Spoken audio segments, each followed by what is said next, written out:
السلام علیکم ورحمۃ اللہ وبرکاتہ۔ امید کرتا ہوں کہ تمام دوست خیر خیریت سے ہوں گے۔ آج کی جو اچھی بات ہے وہ سماعت فرما لیں۔ اللہ رب العزت نے قرآن مجید فرقان حمید میں ارشاد فرمایا وَلَا تَرْكَنُوا إِلَى الَّذِينَ ظَلَمُوا فَتَمَسَّكُمُ النَّارُ وَمَا لَكُم مِّن دُونِ اللَّهِ مِنْ أَوْلِيَاءَ ثُمَّ لَا تُنصَرُونَ۔ فرمایا اور ظالموں کی طرف نہ جھکو ورنہ تمہیں آگ چھوئے گی۔ وَمَا لَكُم مِّن دُونِ اللَّهِ، اور اللہ کے سوا تمہارا کوئی حمایتی نہیں، پھر تمہاری مدد نہیں کی جائے گی۔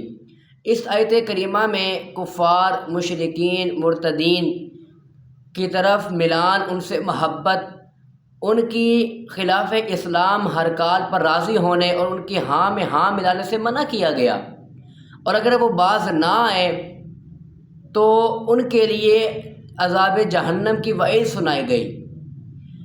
اب وہ لوگ اس سے عبرت حاصل کریں کہ جو طاقت ہونے کے باوجود بھی یہود و نصارہ کے وحشانہ ظلم و جبر کے خلاف کوئی اقدام نہیں کرتے اور جہاد کا مذاق اڑاتے ہیں۔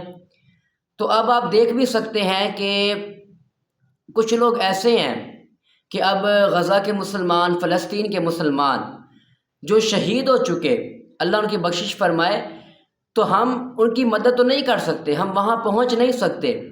تو جو ہم اتنا تو کر سکتے ہیں کہ جو اب اس امت پر جہاد فرض عین ہو چکا، ہم اتنا تو کر سکتے ہیں کہ جو اسرائیلی مصنوعات ہیں ان کا بائیکاٹ کریں، ہم ان کے لیے دعا کریں، اللہ بیت المقدس کی حفاظت فرمائے، قبلہ اول کی حفاظت فرمائے، فلسطین کے مسلمان جو شہید ہو چکے ان شہداء کی مغفرت فرمائے، اور اللہ سے یہی دعا ہے آخر میں کہ اللہ اس دنیا سے جو یہودی ہیں ان کا خاتمہ فرمائے، اور اللہ اس دنیا پر اسلام کا بول بالا فرمائے اور ہمیں جہاد کرنے کی توفیق عطا فرمائے۔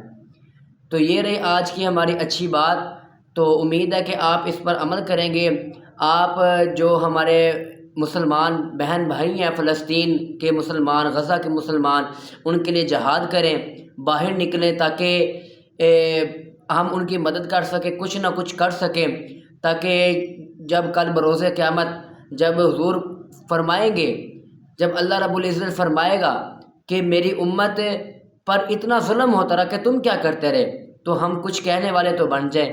تو اللہ رب العزت کی بارگاہ میں دعا ہے کہ اللہ رب العزت ہمیں ان کے لیے ان کے حق میں دعائیں کرنے کی توفیق عطا فرمائے، اور جو اسرائیلی مصنوعات ہیں ان کا بائیکاٹ کرنے کی توفیق عطا فرمائے۔